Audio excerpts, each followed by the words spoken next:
Important question to ask, and I want to ask it in the context of what we've seen from their majesties and their response, and they're saying that we should be focused specifically on the experience of the victims. The palace has been very, very clear on that.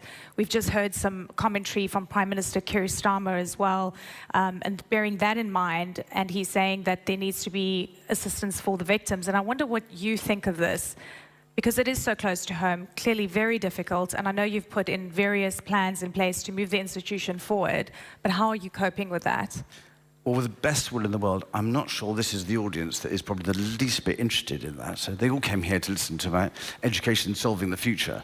But no, I think it's all really important always to remember the victims. And who are the victims in all this? All right, that was Prince Edward when he was asked about the Epstein files, the most recent ones that include new revelations about his brother Andrew and his former wife, Sarah Ferguson.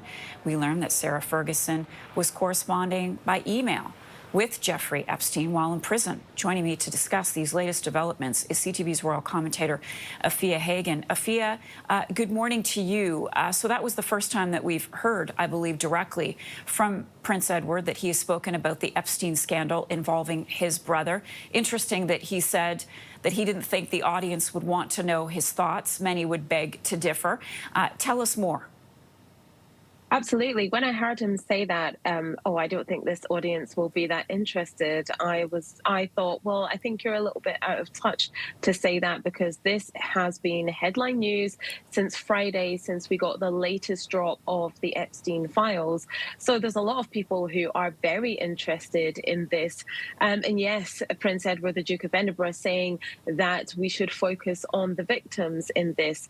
And I think he is absolutely right to say that we should be focusing on the victims in this. But of course, his brother, Andrew Mountbatten-Windsor, mentioned many times in the Epstein files, lots and lots of emails that we have seen between Epstein and Andrew, also between his ex-wife, Sarah Ferguson, and Andrew, really revealing the depth of the relationship between the three of them, how closely Epstein was really embraced into their family. We also know that Sarah Ferguson sent pictures of her daughters to Epstein, made quite crude jokes about her daughter's sex life to Epstein.